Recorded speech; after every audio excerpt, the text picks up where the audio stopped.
Very good morning students. आज का हमारा 7th क्लास की हिंदी का फर्स्ट लेसन है। पहला पार्ट है समंतरता का दीपक, जो एक कविता है और कवि इस कविता के माध्यम से हमें समझाना चाहता है कि हमें कोई भी अंधकार को मिटाने के लिए एक छोटी सी किरण भी, प्रकाश की एक छोटी सी भी किरण भी उजागर करनी चाहिए और उस अंधकार को हम दूर कर सकते हैं। तो इन पंक्तियों के माध्यम से कवि हमें समझाना चाहता है कि हम इस कविता का सार दोबारा से पढ़ते हैं। कवि ने इस कविता के माध्यम से बताया कि प्रकाश की एक छोटी सी किरण सदियों के अंधकार को समाप्त कर देती है। इसलिए कवि ने कहा है कि हर घर में समंतरता का दीपक जलाना चाहिए ताकि प्रतंत्रता के अंधकार को समाप्ति किया जा सके और उसके साथ साथ उसे कहीं कोई स्थान भी न मिले। हमें ऐसी समंतरता का दीपक जलाने की आवश्यकता है कि हमें परतंत्रता जो गुलामी है उसके अंधकार को हम दूर कर सकते हैं, चाहे वो कितना ही पुराना हो। तो इस तरीके से हमने यह जो कविता है यह पढ़ ली थी, उसके कुछ क्वेश्चन आंसर और वर्ड मीनिंग भी हमने कर लिए। तो हमारा जो यह लेसन है यह 9 नंबर पेज तक कंप्लीट हो चुका है। तो आज हम ख पार्ट करेंगे, 5 नंबर क्वेश्चन का ख पार्ट करेंगे। तीर पर कछार पर यह दिया बुझे नहीं, देश पर समाज पर ज्योति का वितान है। इन पंक्तियों के माध्यम से प्रस्तुत पंक्तियों में कवि दिया न बुझने के विषय में कहता है कि किसी भी किनारे द्वार पर समंतरता का दिया बुझना नहीं चाहिए, क्योंकि यह देश और समाज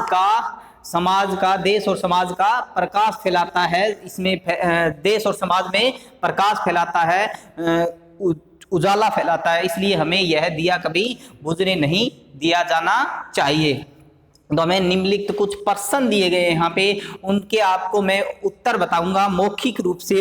आपको कॉपी पे राइट करने हैं, वो उनको लर्न करना है साफ साफ। और जो भी मैं शब्द बोलता हूं मौखिक रूप से उसको आप इस कविता में से ही ढूंढकर लिख सकते हो।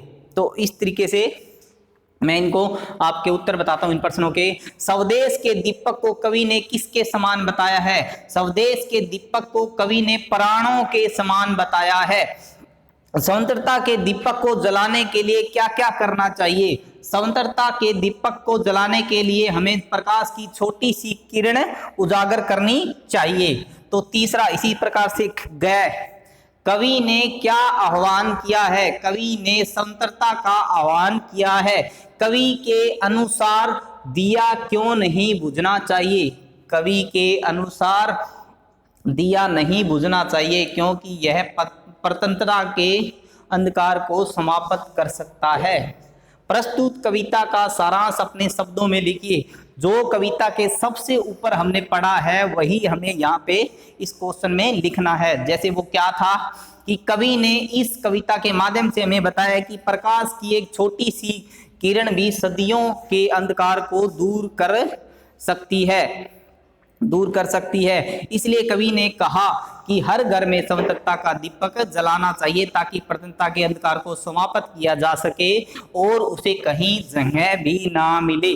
तो यह इस क्वेश्चन का आंसर है। जो कविता के सबसे ऊपर सारांश होता है वो इस कविता में, इस प्रश्न में हमें लिखना है।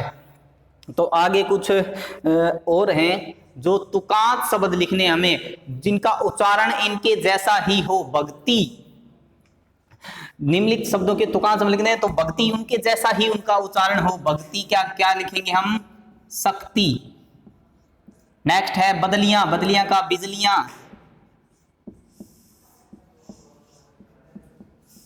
आगे है भावना, भावना गाना, जिनका उच्चारण एक जैसा हो। बबूल, धूल, बबूल का धूल। नाव, चाव, सुद्दर, कुद्दर। नेक्स्ट फिर से शक्ति, शक्ति का फिर से हम भक्ति उल्टा लिख सकते हैं।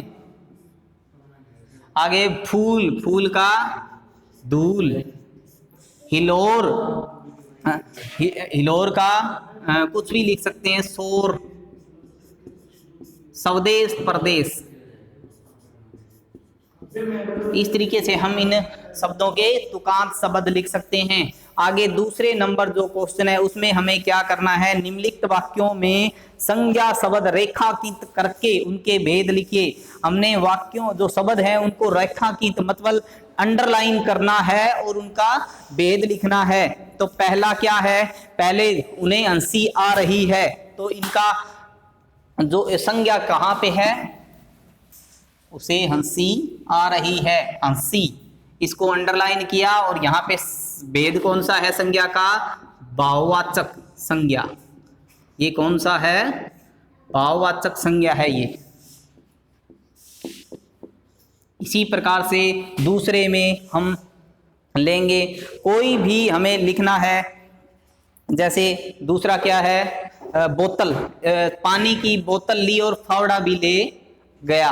सबसे अधिक जमीन सेना के पास थी, वहां का किसान बहुत जल्दी उन्नति करता है, नौकर दौड़कर आया। तो हमें इन शब्दों में, इन जो वाक्यों में जो शब्द है, संज्ञा शब्द है, उसको अंडरलाइन करना है, रेखांकित करना है और उसका भेद लिखना है। तो दूसरा जो वाक्य है उसमें क्या है, उसमें क्या है, बोतल, बोतल, ये जो क्या है, जातिवाचक संज्ञा है। ये कौन सी संज्ञा है, ये जातिवाचक संज्ञा है।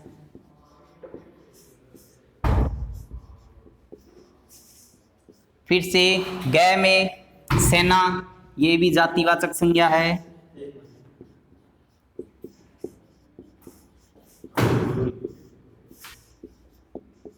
जातिवाचक संज्ञा। फिर आगे बहुत जल्दी उन्नति करता है, किसान, किसान, ये क्या है, ये क्या है, जातिवाचक संज्ञा है। सॉरी, जो सेना थी वो जातिवाचक नहीं, जो सेना है वो समूहवाचक संज्ञा होती है। कौन सी होती है, समूहवाचक संज्ञा होती है। नेक्स्ट में है किसान, किसान जो होता है वो जातिवाचक संज्ञा होता है,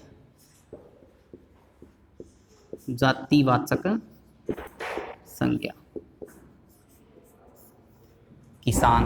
उसके बाद नौकर, यह भी जातिवाचक संज्ञा।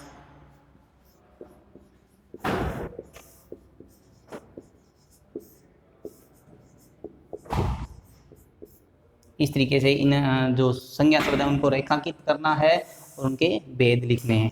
आगे आगे इस लेसन में क्या है, कुछ शब्द हैं जिनको हमें वाक्य बनाना है, जिनका क्या करना है, हमें वाक्य बनाना है। तो बना सकते हैं कुछ वाक्य, 2 वाक्य मैं बनाता हूँ, बाकी अपने आप को खुद को बनाने हैं।